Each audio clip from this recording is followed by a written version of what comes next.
No, but we don't really see that. I'll have your ID name across it. We can't have you hanging off the bottom of the screen like a chimpanzee. Okay. Now, I want to do a little advertisement. These are diamond matches, strike on the box. I've been using them for like 60 years. I used to light campfires with them and everything, and they are have positively the worst quality control on the planet Earth. There's supposed to be 250 matches in there, and probably 80 of them work. 80? That's more than one. And the rest of them, they have, instead of a regular tip like other matches, they have an incendiary match that when you strike it, it goes off in 360 degrees all over. There are holes in my shirt. You see that hole? Those are what they do. They send holes, and they go flaming all over. They go over to a guest, go over on me, light everything on fire. I mean, I'm telling you, this is the worst quality control on the planet Earth. And these are respected blue diamond matches. Okay, that's all I got to say about that. Have you thought maybe of buying a different brand of matches? There isn't one. There isn't one? No. Are you going to tell me the United States is run by the Soviet Union and you've only got one state-sponsored matchbox company? Yeah. So now here's what I'm going to show you. I shouldn't show you this because it's classified. This is classified, and it's not going to be released until the 19th. So today's Friday, it's Saturday. It'll be released on Sunday. And this is... Yeah. That's serious. Not a mistake of the murders of all on board. Okay. Right. Now, this is going to be on Robert Steele's website, and I tell the whole story. Tell how it started and how the Zionists have killed 585 people using the Boeing uninterruptible autopilot. It's easy for you to say. Good one. Now this is serious. This is serious. What? Well, it's serious. We're talking about dead people, murder. 585 of them. You know, you have all of the MS-370, Malaysian 370. There was 240 there. Then there was Lion Air, 150 or 60 there, and then Ethiopian Airlines. And you know, this is completely Boeing's fault. Now, they're trying to blame it on the MCAS, which is the anti-stall program. It has nothing to do with the anti-stall program.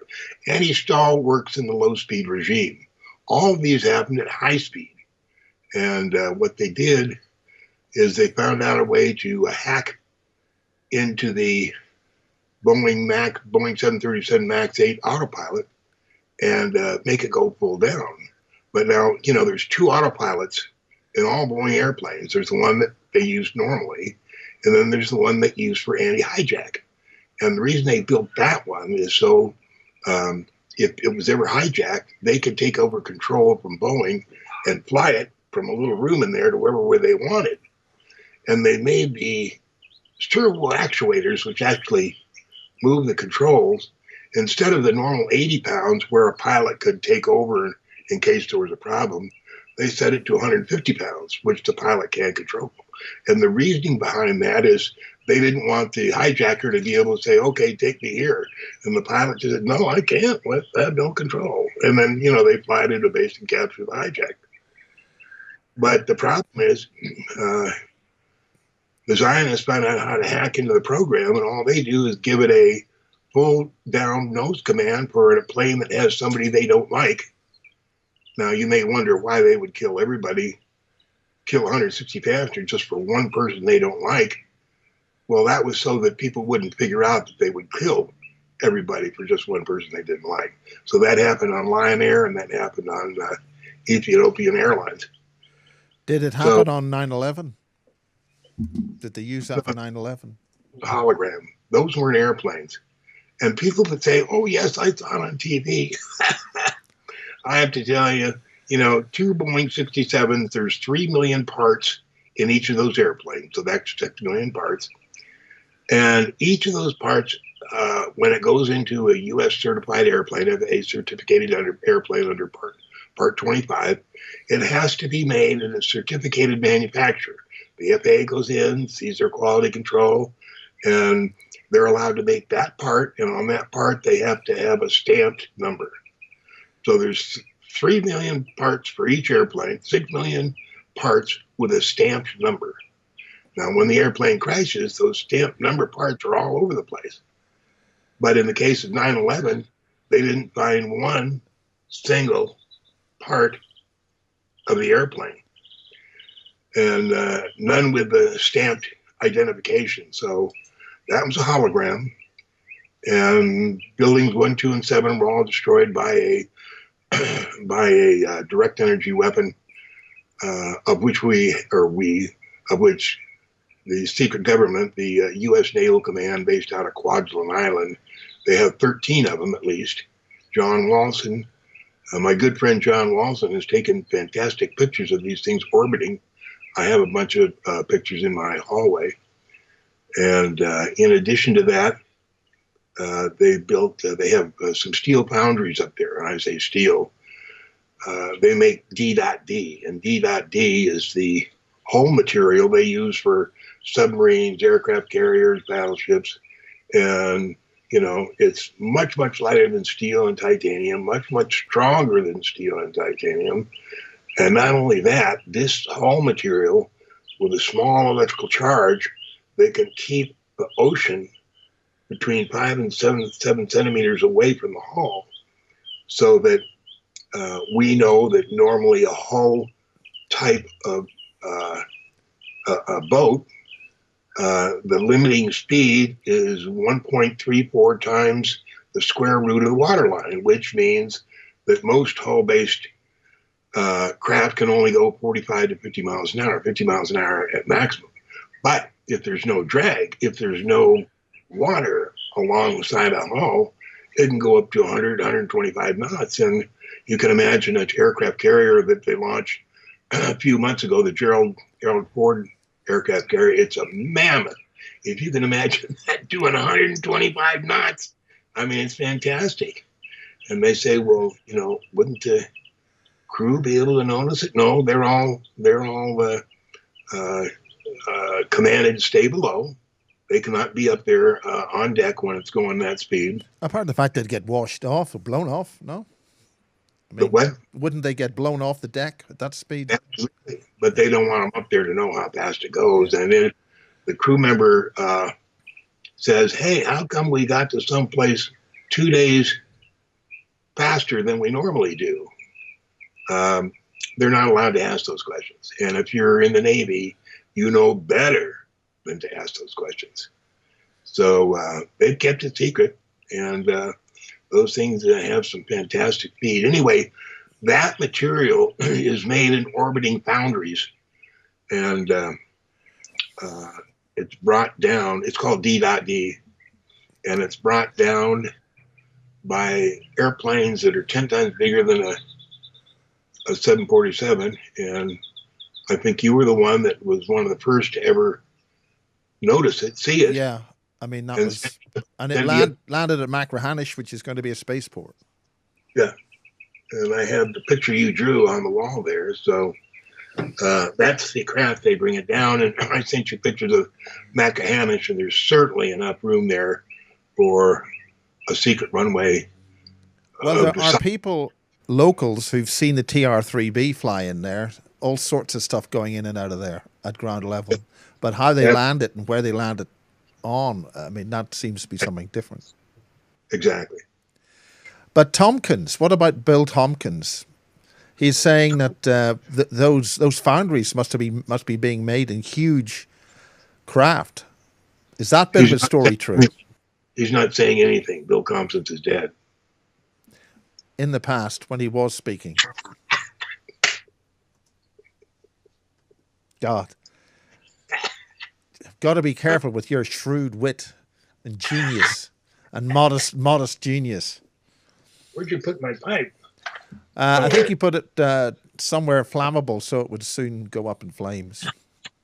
Okay, so what do you want to know about Bill Tompkins? Well, Bill Tompkins, I agree with what you've said that Bill was bumped off. He was allowed to basically tell a story, support NASA's landing on the moon thing, aliens on the moon, therefore there must be things on the moon. But it's a mixture of stories, isn't it? It's a what? It's a mixture of stories. Yeah, it's a mixture of stories. So let's get the stories right on this one now.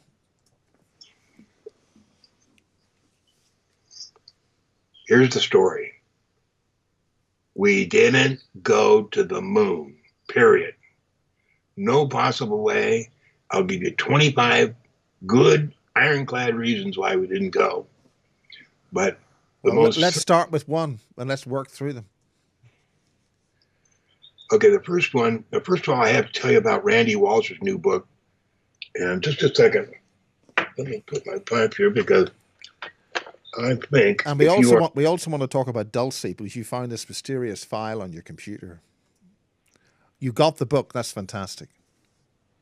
Now, it's full. And that's available in the current Nexus, folks. If you want to go to Nexus Magazine, there's a review of that. He takes apart every single excuse that NASA's posted that they went. And the most interesting one is the Saturn V. They never flew a Saturn V. What they used for the public to see was a Saturn I. And the way we could prove it is that it was, I think, 15 seconds behind at 26,000 feet and 73 seconds behind at 80,000 feet. And the reason they know that is a guy got a film from beginning until it lost. You can see it in the sky. Now we're talking about the Apollo 11 launch, and a cloud layer that the Saturn V was seen to go through. Right, it went through late. It went through late, yeah. So, what about the 300-foot thing? The when? I mean, the Saturn V's 300 foot, whereas the Saturn 1B is half that size. Is halfway. It's half the size. It's not as long. Oh, they made it bigger. Yeah, they camouflaged it. So are you saying the big nozzles were just Saturn 1B engines with a big nozzle? I don't know whether it was Saturn 1B engines. Randy discusses that in detail, and I mean, a lot of this is down to cavitation of those big engines. They didn't work. The Apollo 4, Apollo 6, if they'd had a crew on board either of those, they would have been shaken to death, that sort of thing. Is that what we're talking about? They had that bump start or whatever it was, the thing that... Pogo start, yeah.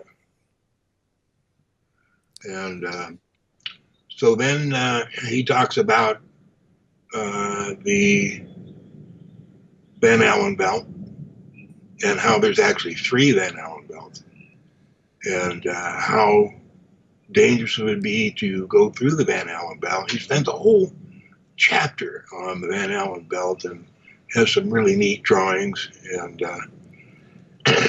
but didn't NASA launch the new version, which they launched, I think, 18 months ago, and they had all the data from the Apollo, knowing what all the radiation was, because they obviously went through and they had all that radiation data out in space and were therefore able to use that data for the future missions, which are going to go back there in 2021. But obviously NASA went to the moon, and they can rely on all the Apollo figures, which is why they didn't have to launch that test vehicle in the first place to find out what the radiation actually is. Nobody's going anywhere. We're not going in 2021. There's too much radiation out there, and we don't have a way to solve it.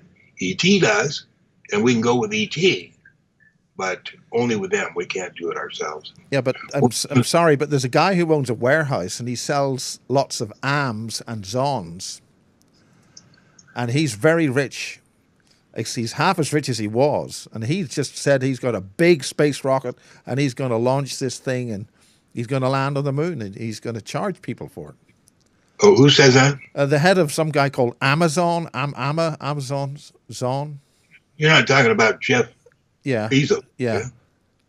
He just announced his big rocket and how wonderful it is. Jeff Bezos is not a moron. Jeff Bezos is just galactically uninformed. He doesn't know, and there's nobody to tell him that there's radiation out there, and he ain't going anywhere. Now, the funny thing about Jeff Bezos, he says he's going to populate the solar system. He's going to take some Earth bozos out there and spread them around the solar system. What Bezos doesn't know is there's 39 planets other than Earth in our solar system. And they have trillions and trillions and trillions of ETs and humans and everything out there. And they don't need Jeff Bezos to bring a couple of Earth bozos out there and mess things up.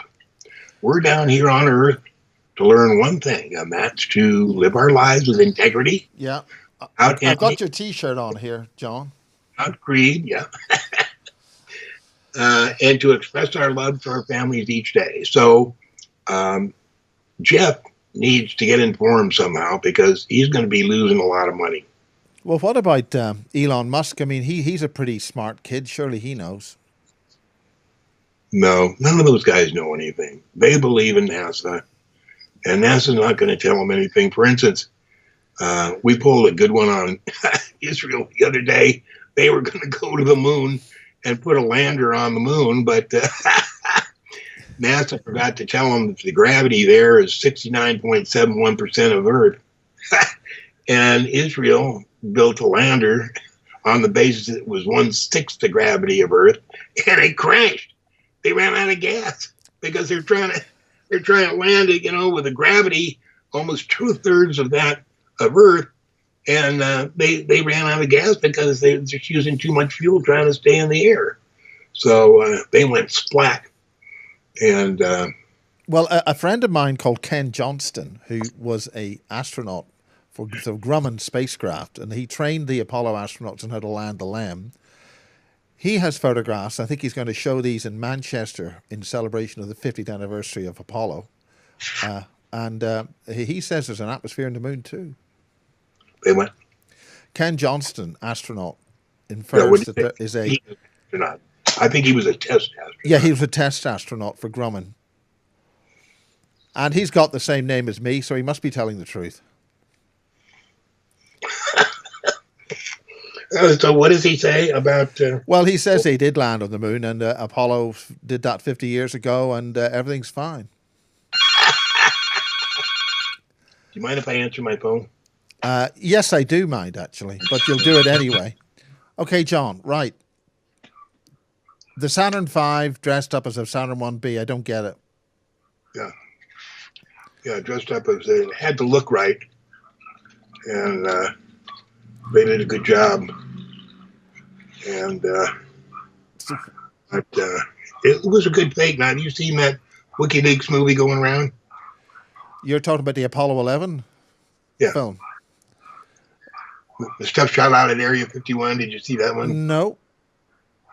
Oh, come on. On my Facebook page? My God, I'll have to go there. No, I have missed that. I've been so busy. I haven't. When did you put it up? A couple days ago. Somebody had a camera out on Area 51 and showed how they filmed the land, how they filmed walking on the moon. And it's absolutely hilarious, Miles, because all the things that we know that they did, they do it in real time. They say, ready, action. And then they start walking at Area 51, a movie camera. Yeah. But that's obviously before it was all closed off. It went? I mean, it was only closed off in the 80s, wasn't it? What, Area 51? Yeah. 1955. But you were able to drive there and say hi and drive out once, you mentioned. I went out 4 times. Well, I went out more than that. I was caught 4 times. And the 4th time they said, look, this is the last time. Don't come back. And I haven't been back. Because you were a good boy. And then the next time was with Bob Lazar, but we know all that. Okay, you mentioned about Bill Tompkinson. He was a decent man, who was told by the Navy he can tell us everything. And then they bumped him off. They Thinking wanted, ahead. Well, they knocked him off. they wanted it to be believable. And the only way they could make it believable was to bump him off so that everyone would say, see, he was telling the truth. They bumped him off.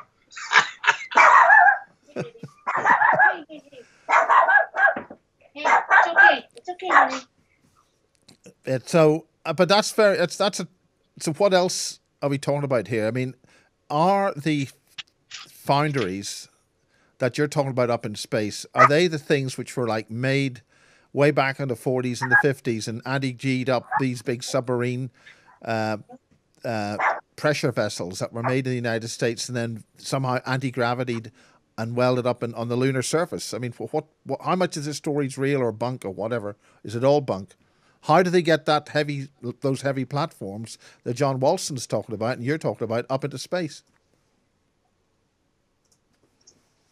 Well, how did they get the part? They make them up there. They don't make them down here. Yeah, but how do they? I mean, we've got the space shuttle, which doesn't fly anymore. The United States has got no manned lifting ability at all, we're told. The only people going to do that is Elon Musk, Boeing, and Mr. Amazon.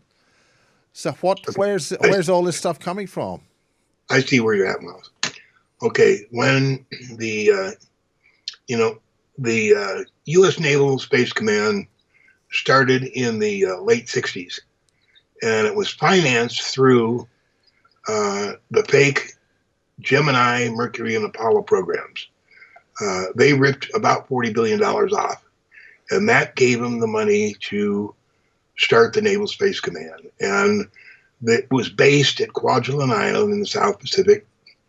And you could go to your map and go down to the Marshall Islands and then see Kwajalein. That's where they based. And today they launch 3 or 4 rockets every month. They have between 1,000 and 1,500 astronauts, current and qualified. Most of them are in orbit at all times. And it's a huge operation. So when President Trump a few months ago said he was starting a space command, everybody wondered, what do you mean starting a space command? We already got one. And we're wondering if he's trying to dovetail his space command into the real space command. And we don't know whether he knows about the real, Naval Space Command, or whether, he's been told, well, let's, start one and then we'll see what we can do if we can get one going. But this U.S. Naval Space Command and all that information is on livingmoon.com. Ron Schmidt has been working on this for at least 15 years, and he's done a miraculous job. And the way we started to find it out is, you'll remember that when the space shuttle used to take off, it took 2.5 days to get to the moon. And Ron, 2.5 days to get to orbit, to the space station. Get to the space station. And so Richard Hoagland explained it was doing a milk round. It was dropping off supplies to other places. And we wondered, because it only took the Russians 37 minutes to get up and 40 minutes to get back with a Vostok. So we were trying to figure out what the story was. And then we noticed Ron got a hold of a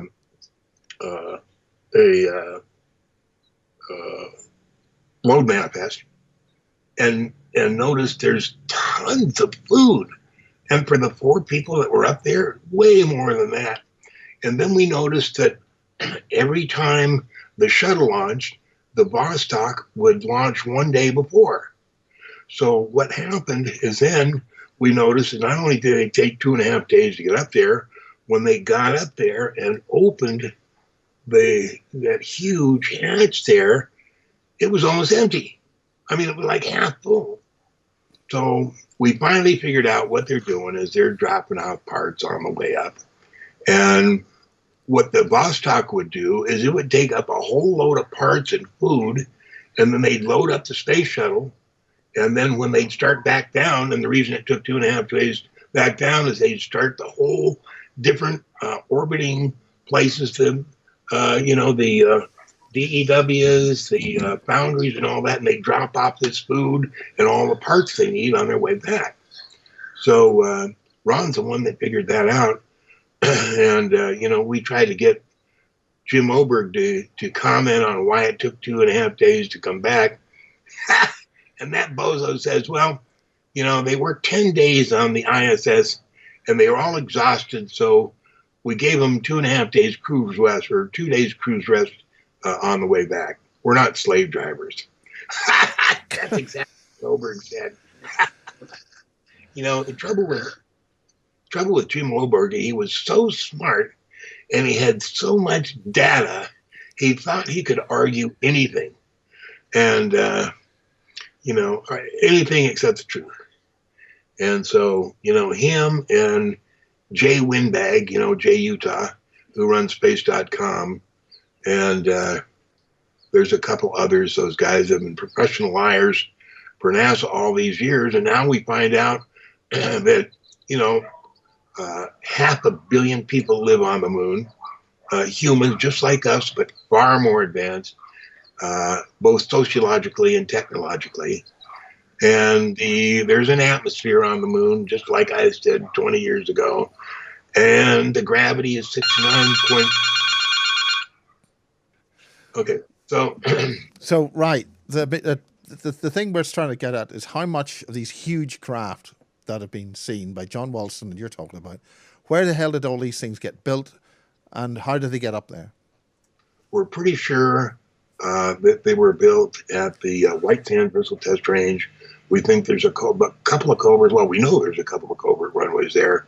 They have the space shuttle runway there, but there's other strips that are, we have that way to hide runways with holograms.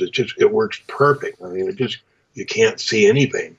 Now, that's what they use at Machrihanish, and that's what they use at Red Rock Canyon, just outside Las Vegas. Because a colleague of mine had video of these things flying at huge speeds, just going straight into the cliff. Absolutely. And, John Andrews, who was vice president of testers, and Jim Goodall, who was in the service, Minneapolis Air Guard for many years, and he's the one that got one of the Blackbirds to the Guard there and restored it after 13 years, then 13 years putting God knows how much money into it and made it absolutely perfect. And the Air Force came and stole it back and uses it for a gate guard at the CIA in Langley now. I mean, just came and got it. They didn't ask for it. They just stole it. So that's the third time that the public has paid for it. They paid for it when that was the Blackbird, when it was originally built, and then when it was stored, and then when they stole it and took it to McLean, built it there. So that's 3 times the public has paid for that stuff. And the Air Force gets away with this. I mean, I don't know how, but most of if you look in the records, most of the commanders, the chiefs of the museum, the Air Force Museum at Wright-Patterson, are somehow involved in accounting. And, the Air Force accounting, I'm not sure whether you've heard of The Nation magazine in December, had figured out that the armed forces in the last 20 years had relieved the public of $22 trillion. Now that's T with a tree. That's not billion. That's T with a trillion with a T. $22 trillion from the public. And that's what they call special kind of accounting. Creative accounting. Creative accounting.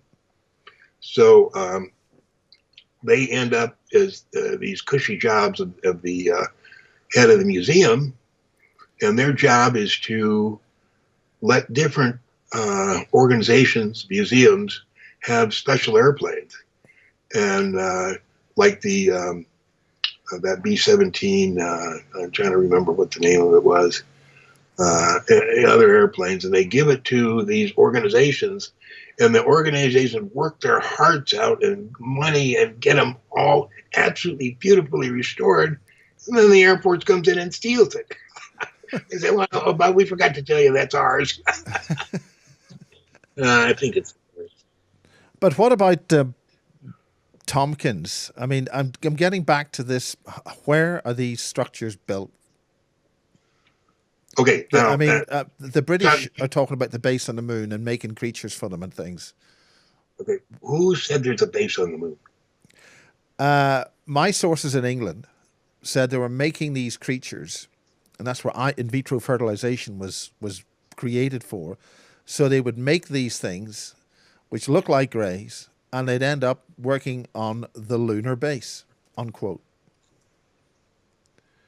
So we've got a lunar base up there. And Ken Johnston gave me a PowerPoint presentation with a whole lot of pictures in it, all black and white, about the Apollo era and all the rest of it. But he showed a picture which had a Jew-shaped shape, and it was something like a weather balloon that they were actually launching from the surface. So he was saying, or going to say, before the interview was pulled, and I couldn't use any of his photographs, that they have an atmosphere in the moon, and they were launching a weather balloon.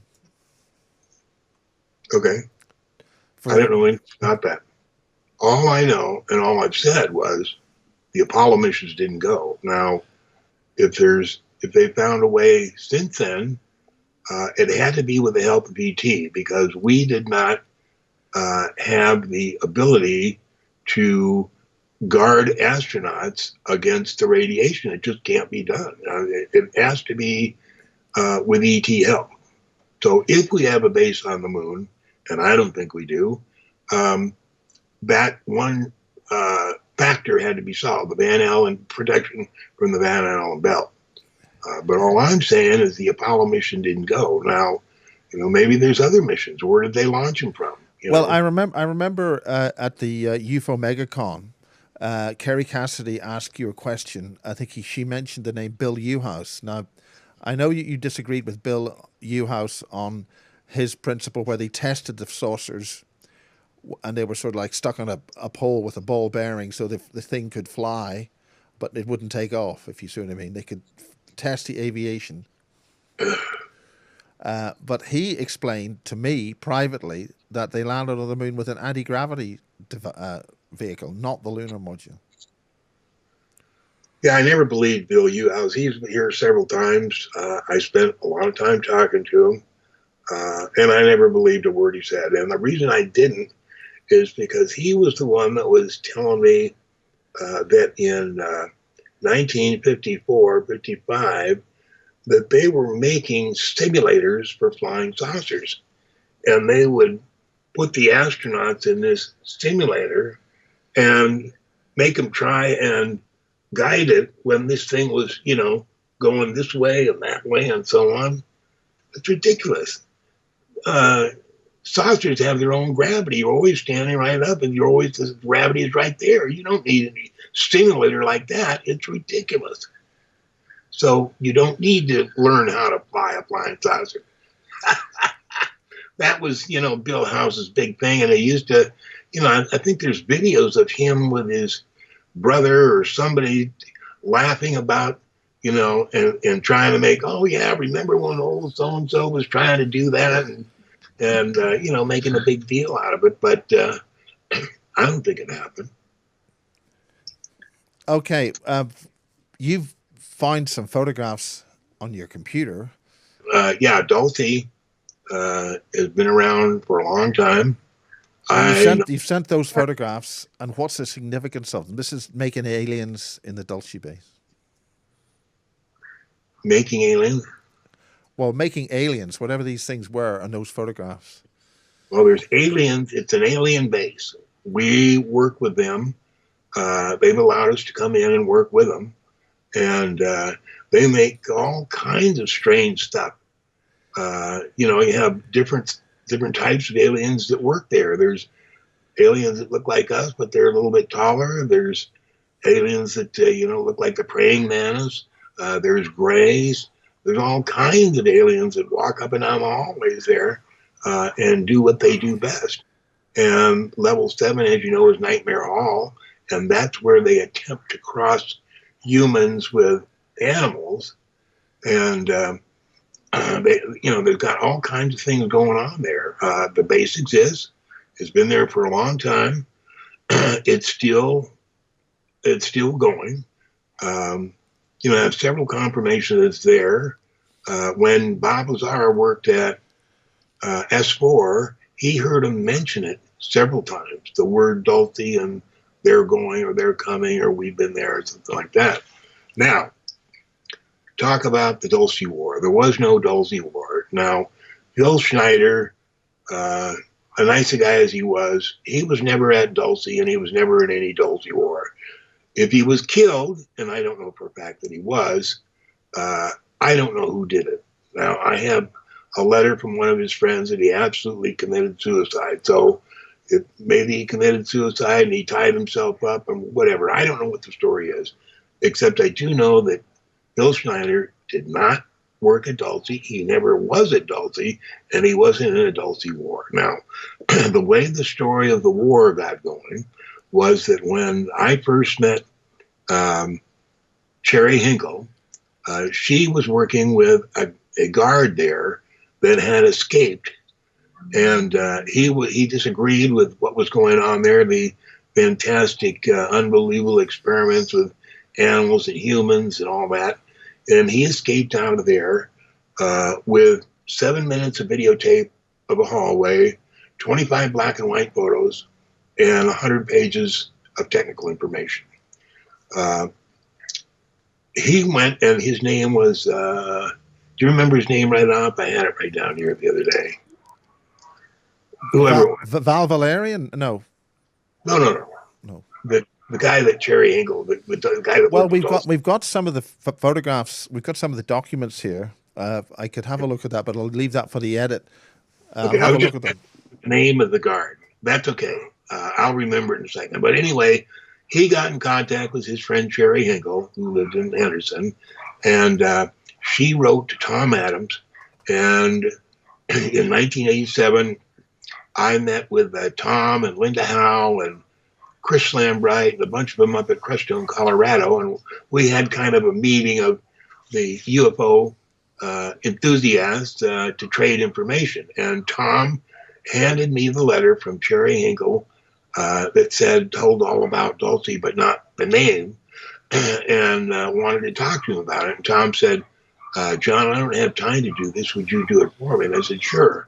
So when I got back to Vegas, I contacted Cherry and, spent 2 or 3 years with her learning about all this stuff.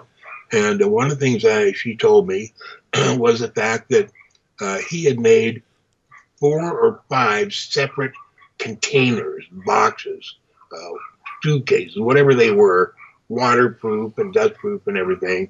And in each of one of these was copies of the 7-minute videotape, the 25 black and white photos, and the 100 pages of technical information.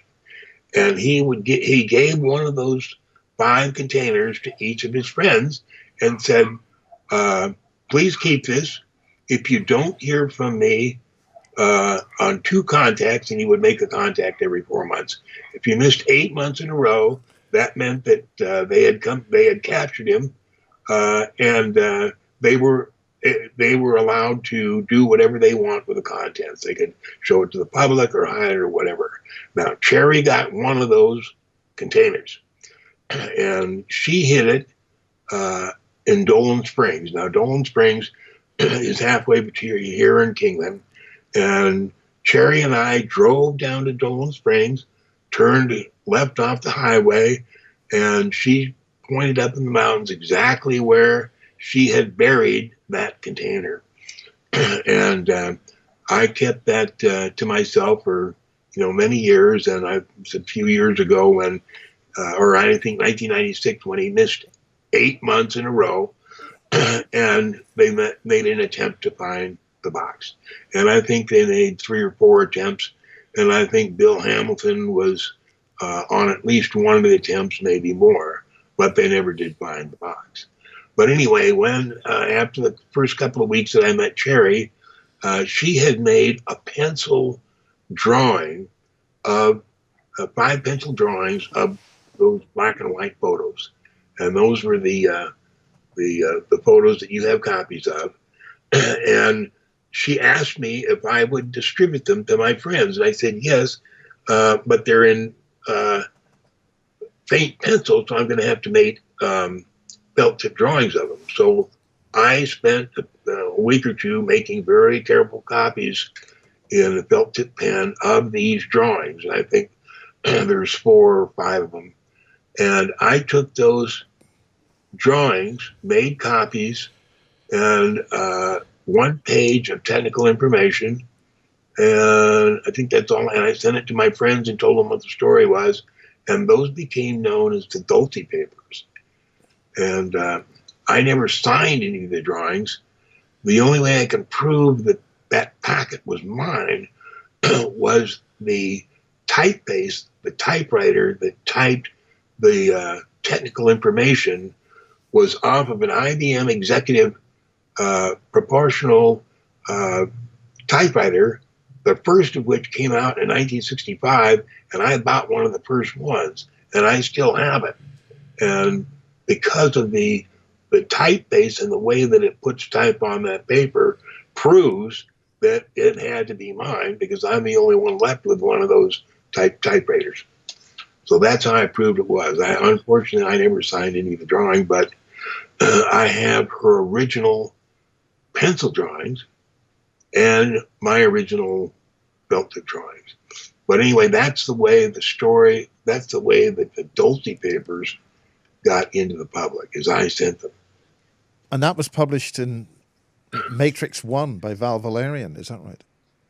Matrix 1 came off, every page came off this desk right here. You see this desk? Every single piece of paper that's in Matrix 1 came off this desk right here. Now, I understand that Linda mentioned that she was a bit annoyed about that. Sort of like, I think she was annoyed on the basis that it was a breach. They didn't want that information out, and you were a bad boy doing it. No? Who didn't want that information out? Well, I think Linda Howe. What'd she say? Well, about this meeting, that you'd have these meetings and then you weren't invited back again.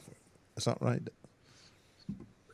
And I wasn't supposed to talk about the meeting? Yeah, I understand. I could be wrong. Oh, nobody told me that. I had a wonderful time with Linda. She said she wanted to go down. I said, what are you doing after Crestone? She said, I'm going down to Albuquerque to meet with Colonel Ernie Edwards and Bob Collins. And I said, okay, well, I'll drive you there if you want. She said, fine. So when the conference was ended, excuse me just a minute, I'm going to... What I'm saying is that this stuff is going on in England, and very similar descriptions of what you're talking about, Dulce, are going on in the labs here in Wiltshire. Absolutely. No doubt about it. So anyway, Linda Howe and I start driving down to Albuquerque, and we get by Alamosa, and just before we get to Espanola, this was in 1988, 3 F-117As are flying. There's 2 on this side and 1 on this side. And of course, I was familiar with it, but they had just released that to the public. And here they are shadowing me and Linda driving down this road to Albuquerque. I mean, it was so improbable, because I knew that they were based at Tonopah, and what they would be doing on this road following me and Linda was, I mean, just incredible. I think they were just tourists. They just having a day out from the office. It's what? Just having a day out from the office. Right. There couldn't possibly be any connection. So Linda and I get to Albuquerque, and we have dinner with Colonel Ernie Edwards. Now, Colonel Ernie Edwards was the guy that the Air Force assigned to Paul Benowitz to keep track of him and, help him or not help him or whatever. And we had dinner with him, and he had some very nice things to say about Paul. No bad mouthing at all. No, he's a nut. He thought he was on the up and up. The only thing that we could not understand is Paul had some black and white photos of the Arch La Mesa, where the secret nuclear craft crashed. The one that you've heard of, the Cash Landham case. Yeah. I mean, okay, that craft, we're pretty sure it was that craft, crashed on the Arch La Mesa. And Paul Benowitz went up there several times to find parts. And the only part that he found in all of his expeditions was one U.S. government ballpoint pen. And that was it. There was nothing else. But anyway, that craft crashed there. And Paul had aerial photos. He had a little airplane he used to fly around and take photos of. He had photos of the Arch La Mesa. And when he'd show it, like when he showed them to me, he'd say, look, that's one of those spacecraft there. And I couldn't see anything. And I'd say, well, now exactly where it is, right there. See this down there? I couldn't see anything. So when I had dinner with Ernie Edwards, I said, did he show you those photos? He said, yeah. I said, did you see anything? He said, no. I said, isn't it interesting? Paul sees something there and we don't. And he says, I can't explain that. And at that time, just prior to the time we had dinner there, there had been a blackout in Albuquerque of the FAA radar. And I think it lasted 3 or 4 hours, and it was a big news story. And I asked Ernie, I said, what do you think it was? He says, I think they were bringing a black craft through here, and they didn't want you to see it. I said, now look, Colonel, you're a colonel in the Air Force. How could you be telling me something that there's a black aircraft flying through Albuquerque, and that's why they disabled the radar? He said, well, that's my personal belief. So. And what was it, SR-71 or what? No, it was flying through. It was flying through the Albuquerque terminal control area. An SR-71 flies at 80,000 feet at Mach 3.2. Oh. So they're not going to have that on radar or shut the radar down so they go through it. Now, Albuquerque is a very famous place, particularly in my life, because when I crashed at Bucher Youngman over in Geneva, Switzerland on June 24th, 1961, I caused a lot of damage to myself. I crushed both feet, both ankles, broke both legs in 3 places. I lost all my teeth. I knocked out. I broke both sides of my jaw. I crushed my neck, and that's why I have this tracheotomy scar here. And that's a European cut. The U.S., when they do a tracheotomy, it's different than this one. And other than that, I was okay. But I was in a coma for about 36 hours. And that was when I was going from they pulled me out of the airplane. And I don't remember that. But on the way to Geneva, I crashed at the school boarding school that I had gone to. It's called La Rose, supposedly the School of Kings. And I wasn't going there at that time. I had already gotten out. And the reason I was over there doing aerobatics is I had flown up to Bern for something and come back. And on the way back, I happened to be right over the school. I said, well, I'll do an aerobatic show for them. And the last part of the aerobatic show was a spin to make them think I was crashing. But I misjudged my altitude by 200 feet. I was reading the altimeter in meters and all caught up with, I was 17 years old and full of piss and vinegar and ready to do a show. And I start this spin, and at the second turn, I saw a barn go by, and I'm thinking, God damn, I'm low. About that time I hit, and your mind speeds up so fast when you're in an accident like that. I honestly thought that I had just knocked the gear off and I was going to go back to Geneva and land on the grass strip on the belly. But they put me in an ambulance, and it was about a 45-minute ambulance ride to Geneva, where the nearest hospital was. And I remember being in that ambulance and floating above my body and looking at myself and saying, I'm hurt too badly. There's no way I'm going to survive this ambulance ride. I'm just hurt too bad. And then, I don't remember anything after that. Anyway, finally get discharged from the hospital, and it was very painful. If they gave me any pain pills, I don't remember because I was in pain constantly. And they let me out about 6 weeks later. I went home. We had a nice house there in a little town they called One. And my dad built a California-style ranch house. And I had a room to myself. And I was recovering. And all I can remember is pain 24 hours a day, no pain pills. And one of his engineers came through to visit, was working on the precursor of the Lear jet. And he had been a Marine on one of the islands like Maduro or one of those islands. And he knew a little bit about medicine. And when he came in my room and got the odor, he went to my dad and said, John's got gangrene. If you don't get him to an American hospital in the next few days, he's going to lose that leg, if not his life. So they put me on a TWA Constellation, flew to New York, changed planes, flew to Denver. And at Denver, I was met by Dr. Randy Lovelace. Now, Dr. Randy Lovelace in 1947 was a surgeon. He was from Albuquerque. His father had built and formed the Lovelace Clinic in 1902. And right after the Roswell accident, they sent Randy back to Albuquerque to expand the Lovelace Clinic to where they had where they'd be able to do autopsies of the aliens in complete secrecy.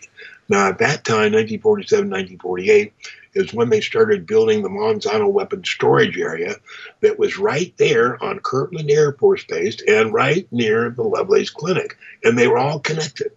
They had all these underground passageways.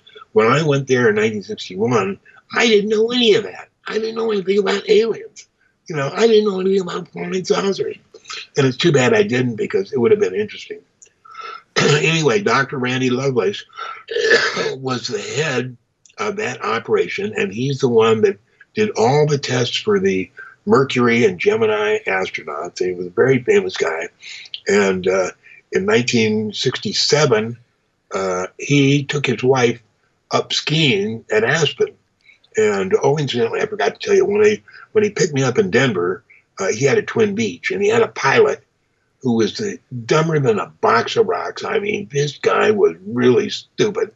And it was at night, and Randy said, you want to fly in the co-pilot seat? And I said, yeah, sure. So I went up in the co-pilot seat with this guy who was flying this Twin Beach, and we taxi out from Denver, and we get ready for takeoff, and he's lined up on a taxiway. And he called for takeoff, and the tower says, do you know you're lined up on the taxiway? Oh, okay, I'll move. Anyway, we get down to Albuquerque, and I go through, a couple, 3 weeks of, they cured me instantly of gangrene. And I left there, went to L.A., and that's another story. But anyway, Randy in 1967 had gone skiing in Aspen with his wife. And when they were done skiing at the end of the weekend, he had to get back to Albuquerque. And there was a storm coming through, and he told his pilot he had to get back. Could he fly him back? And of course, the pilot, being dumber than a box of rocks, said yeah. And he tried to sneak through Independence Pass and crashed. And what's interesting is the next day when the rescue team got there, and I mean, Independence Pass, it took a real hike to get up there, and the weather was so bad, they couldn't take a helicopter. They got up to the airplane, and there's evidence that 3 people had searched it completely, walked around the airplane, gone through all of, Randy was dead, so was his wife, so was the pilot. They had searched the airplane, searched his briefcase, taken all his papers. There was no indication of how they got there, but they did take all his stuff. So he was so involved in the UFO thing and the ET thing and the alien autopsies that they had to be sure that nothing leaked out to the public. So to this day, I don't know how they got there, but that is a mystery. But the Lovelace Clinic has always been involved in secret stuff, and it's connected with the Monsanto Weapons Storage Area, Kirtland Air Force Base, and of course Los Alamos. So, well, John, what about the so-called alien autopsy? The so-called alien autopsy. I also want you to talk about Stanton Friedman, the late Stanton Friedman, if you want to. That son of a bitch, They asked me, John, he's dead. You're meant to be saying nice, kind things when people die like that. He died at an airport, for Christ's sake. He's only dead a couple of days. Jesus. It couldn't have happened soon enough. Stan Friedman, they asked me. Several people have asked me if I do I say a few kind words about him. I said, not only no, but hell no. I mean, he spent the last 30 years bad-mouthing Bob Lazar, never took the time to call Bob, never took the time to write him, never time to every time that Friedman was in Las Vegas, do you think he tried to meet Bob? No, he didn't. It was his job, and in case nobody knows, Stan Friedman was a paid government agent. His job was shocked. What do you mean? That never happens in this business, John. What are you talking about? What are you on? You're too much, Miles. Anyway, his job was to discredit Bob Lazar. And a lot more. I don't have any kind things to say about Stan Friedman, and that's all there is to say about that. Okay, you mentioned the alien autopsy. The infamous fake film of the alien autopsy. How much of it was modeled on real film, or what? The whole thing. And was it done at the where was it done? I didn't see one part of that film that looked real or was real.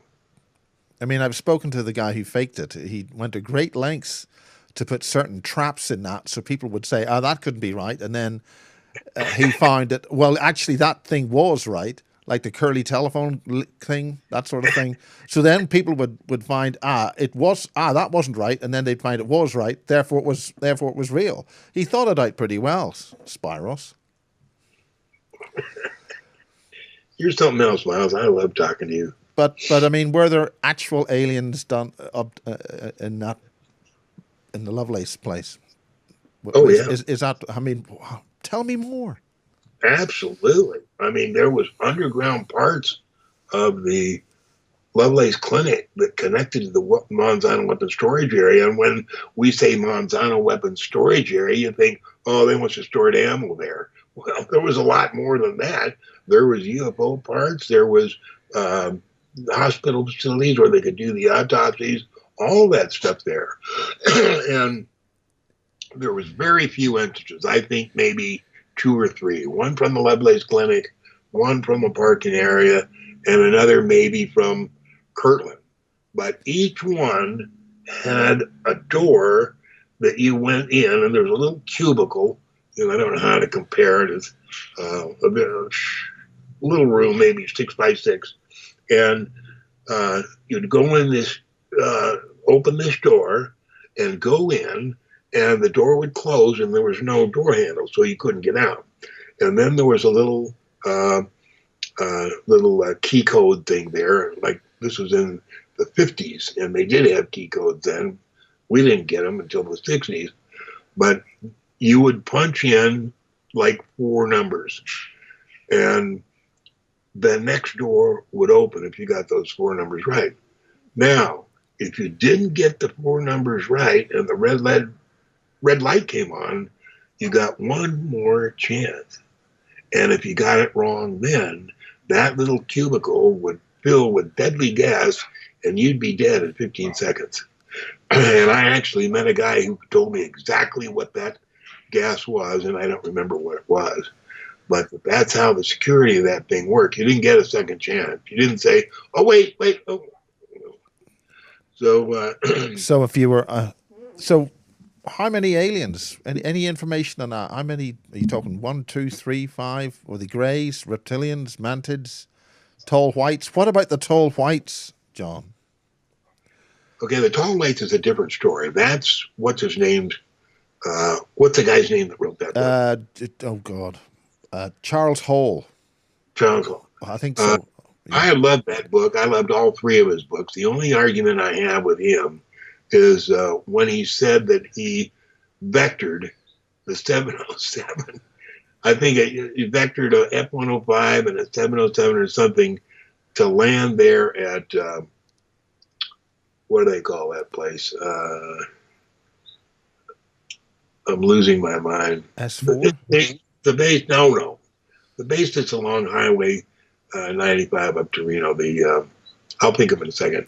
Anyway, that's the base that he worked at. And he tells this story about the weather being bad, and he was the only one that could work the radar, and he vectored these airplanes in. And it's so erroneous. I mean, the whole story is so full of bullshit. It's almost hard to believe the rest of the story said, but I do believe it. I just believe he got carried away vectoring these planes in, and he's talking about, and then I had told him to bring it down 10 more feet and then another 5 feet. I mean, total bullshit. But that's the only thing that I found wrong. Now, why do you think that the tall white story is right? And what about the tall whites who were all wiped out at Paradise in the California fires? Okay, let me talk about the tall whites first at this place. Creech Air Force Base, that's what they call it now. And then the original name was Indian Springs Air Force Base, and that's where Hall was stationed. Now, why do I believe the tall white story? Well, number one, the way that he tells it and the descriptions of where they were based match. He said he was at the north end of Dogbone Lake, and they walked several miles up that canyon towards the northwest, which leads right into Groom Lake, and that matches. And then you'll remember the story of Bill Hamilton calling me a few years ago. I'm thinking, no more than 10 years ago. He was on his way up to take a look at Groom Lake. He used to go up there every couple of months, see what was going on, see if there's anything there. And he said he was going to go to the black mailbox, which was black in those days, and then he was going to stay overnight at Rachel. So he calls me, and this was a Sunday. So he goes up there Sunday night, and then stays at Rachel on Sunday night. Then Monday night, he spends out there, and then Tuesday he calls me, and he said, "You going to be there?" And I said, "Yeah." I said, "Okay, I'm going to come by there. Something weird happened, but I don't know exactly what." And I said, "Oh, yeah, it'd be interesting." So he and his wife drive here, and that would be, Tuesday night. And in those days, I had a couch there in front of the fireplace, and I said, "Do you want me to do a regression?" And he said, "Yeah, that'd be interesting." Well, what's interesting is Bill and I, regressed other people. I was trained in regressive hypnosis, and we had never thought about regressing each other. But, he said something strange happened. I said, "Well, let me take a stab at it." And, I didn't set up a recorder because I didn't think I was going to get anything, but his wife took notes about what happened. So I did the regression and got him in, and he tells this story that he and his wife were sitting in the truck.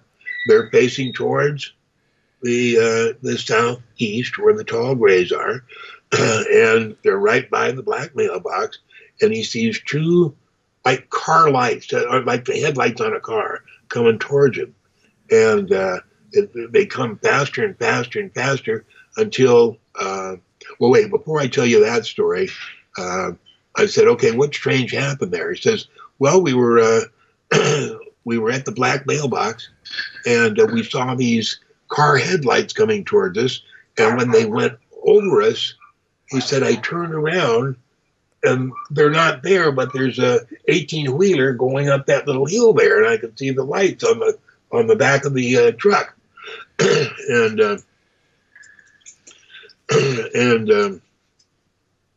I said, "You didn't remember anything but that?" "No, that's what I remember." So I take him into arrested hypnosis, and I take him about, now you see the headlights. Now what happens? He says it's a saucer. And it parks 50 feet directly over the truck. And he said, "I am standing on the side. I had the door open of the truck, and I got, kind of 1 foot on the floorboard or 1 foot outside, just hanging there. And it pulls me up. Something pulls me up inside the saucer, and a force, not a person, a force." And he said, "And I'm laying down on this real comfortable lounge couch, and there's a tall white there, and he introduces himself as Quaylar. And he said, 'I'm Quaylar. What did you want?' And Bill says, 'What did I want?' He said, 'Yeah, you called us. We didn't call you.' And he said, 'We heard you, saying, you wish somebody would come out there, and so here we are. What can I do for you?'" So Bill doesn't know what to say, and the Quaylar starts telling him, about, where they're from and what they're doing here, and they use this as a stop every once in a while, and they have a base there between Dogbone Lake and Groom Lake, and there's several families there, and da da da da da. So anyway, they talk for about a half an hour, and then Quaylar says, "I have to leave now, so you're going to have to get down in your truck." And so Bill gets up and he walks over to the door, and he's looking out, and it's 50 feet down there, and he's going to get creamed if he steps off there. And Quaylar says, "Relax, just step off, you'll be okay." So Bill steps off, and it just floats right down to the truck, and he ends up right where he remembers being, with 1 foot in the truck and 1 foot on the ground, just hanging there, and turns around, and then that 18-wheeler goes up there. That was a false memory. And so then I did this regression. His wife took the notes and everything. It was pretty interesting. But when you say, "What's your evidence for the tall whites?" that would be my evidence that Quaylar, one of the tall whites, had picked up Bill. And well, I've heard that there was a good reason why the tall whites who were living at Paradise were taken out.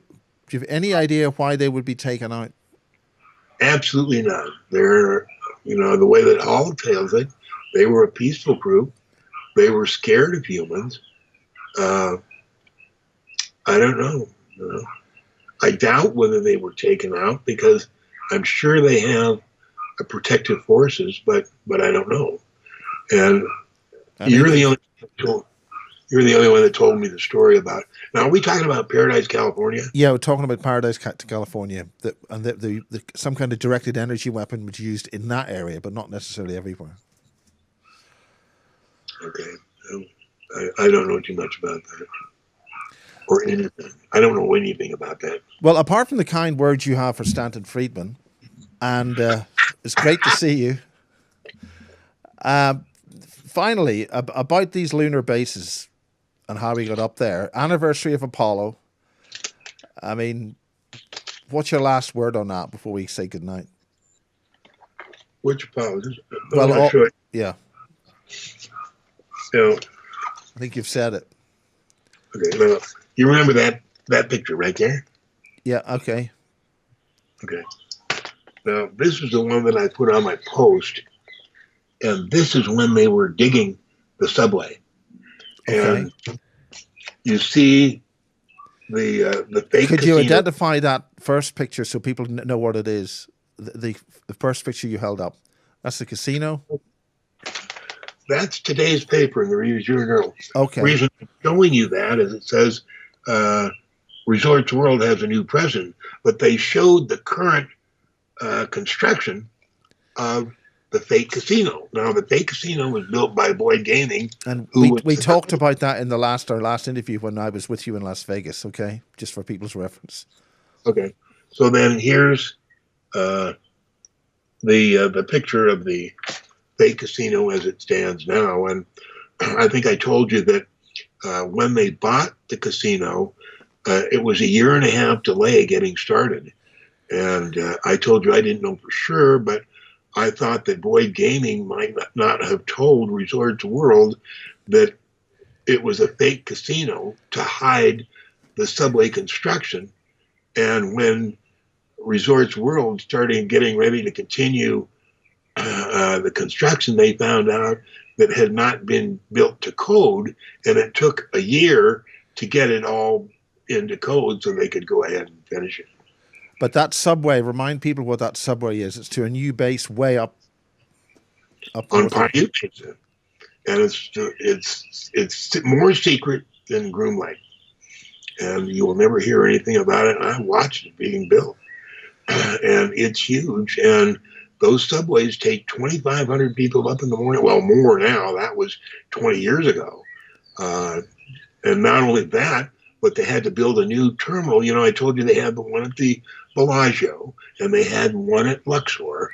Now they've got one at Aria because there's so many people. They needed several other places to park all those cars. So they built the new terminal at the underground secret terminal at Aria. So... Yeah, but John, you gave me a map. You showed me a map with a big circle on it. And if it's really secret, surely that secret map with the secret circle on it shouldn't show something secret at all because it's a secret. No, that's how you keep things secret, is you don't put restricted area. And that's the mistake that the secret government made when they built the secret runway up at Ferber Flats, which is just 44 miles south of Wendover, Utah. And that's the way I found it. First of all, I heard a report of a guy was hunting deer up there, and he got close to Ferber Flats, and he saw these white SUVs trying to track him down. But he was an Air Force he was a veteran in escape and evasion, and he eluded them. But he knew that something really restricted there. So then that tipped us off. So then the next thing that happened is a couple of months later, the Air Force didn't have to do this, but the secret runway, Ferber Flats, is right on the edge of a MOA, military operating area. And the Air Force went to the FAA and asked to extend that MOA out for 10 miles because they had extra F-16 training to do. Now, if I ever heard a bullshit excuse, it was that. But what they did is they included a map of the extra 10 miles, and all that did was include Ferber Flats. So that told us exactly where it was and that it was there. So when you have a secret base, one thing you don't want to do is put a restricted area around it.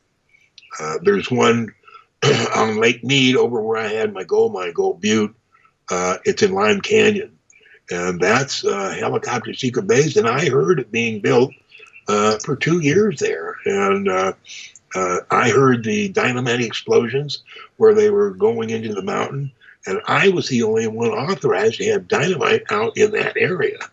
So whoever it was, and the Air Force doesn't ask for any authorization. They just do it. And but I heard it, and I kept track of the explosions, and I knew what was going on. So it's out there. I've looked till I'm blue in the face at the Google Maps or Google Earth photos But I can't find out where it was, even though I know where it is within about 5 miles. But someday we'll find out. Someday we'll get somebody who knows about it. The problem is, in 1990, there were so many stories. I was coming up with so many stories that they had to put an end to it, and they increased their security drastically. And what they did is they started giving lie detector tests to everybody that not only worked at the test site, but that worked at Lawrence Livermore and Los Alamos Labs. And the first question in this lie detector test was, do you know John Lear, and what is your relationship with John Lear? So that. Yeah, but John, you don't tell anybody anything. You just tell a couple of people on a private Skype or phone call. Yeah, well, somehow they must have had an inside track. You mean somebody else could be watching this now? Yeah, 30 years ago, I had that little piece of paper that California put in all cable TV boxes. And it said it's illegal to use a cable TV to look into a person's home, because people think that, it's a TV. Well, they can't use it as a camera. Yes, they can. It works exactly like earphones. You can use earphones as a microphone, and they can use cable TV to look into your house. And California forbid that, of course, like they're going to pay attention to it. Well, okay. Well, one last thing. Anything else to say to your fans, and any other individuals that you might want to mention? No, I can't say it's been a pleasure, Miles, because like a trying interview. You're always trying to trip me up. You've always got that trap that is put out there, just waiting for me to say something. Me? Let's do a thing like that. It's great talking to you. Okay, happy days.